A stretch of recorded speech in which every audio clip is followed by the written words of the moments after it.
Goeiemôre en welkom by New Life Center. My naam is Rias en ons gaan vir jou wys hoe 'n Sondagoggend lyk hier by New Life Center Windhoek Gimnasium. Elke Sondag 9:30. So jy sal sien, soos jy inkom, is almal lekker besig en aan die gang voor die diens. En die heel eerste wat sal gebeur is jy sal hier 'n wonderlike span sien wat besig is om almal te groet en sê welkom by Sondagoggend, welkom by New Life Center.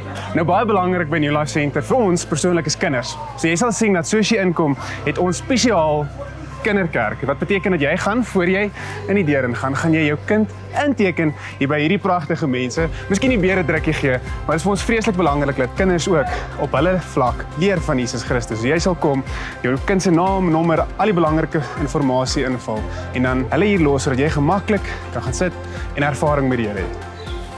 High five. Oh! So vir ons is gemeenskap of fellowship lewe. So jy sal sien sodra jy inkom is daar 'n klomp aan die gang. Brewlife van ons een kant is waar jy klein bietjie betaal vir 'n wonderlike koppie koffie, maar as jy nie geld gebring het nie, hier is van die beste van die koffie wat jy kan beleef in Windhoek. Mense sien ons is baie erg by mekaar kom en gesellig wees en dan so in die diens in te gaan. Nou, sodra jy jou plek inneem, gaan 'n klomp goed gebeur. Maar moenie skrik nie. Jy kan lekker rustig weg asemhaal want hierdie is 'n veilige plek. Een van die belangrikste dele vir ons van 'n diens is aanbidding. En ons orkes is reg om so saam die Here te aanbid en reg te maak vir wat hy vir jou wil sê en met jou wil deel.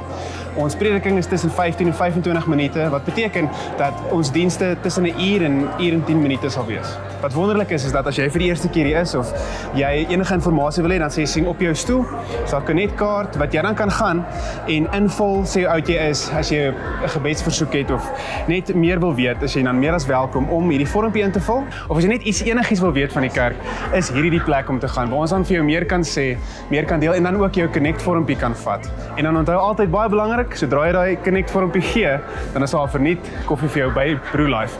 Soos ons gesê het, is om by mekaar te kom na die tyd verskriklik belangrik en dis hoekom vir ons Brewlife een van die groot dele is van ons diens, maar dis waar jy van die beste koffie sal kry. Saam met Abriel, ek seker my koffie is op pad en jy is dan meer as welkom om saam, miskien in 'n ry maar alles baie vinnig, 'n lekker koppie koffie met ons te hê na die tyd. Ook 'n verskriklike groot deel van bediening is ons tieners en dit is hoekom tydens die diens die tieners saam aanbid, maar dan ook hulle vir Janie onder in die klubhuis kry om saam 'n paar speletjies te speel, maar meerendeel op 'n tiener se vlak te leer van die Here, wat verskriklik belangrik is, want hulle is tog so half 'n bietjie anders as die res van ons.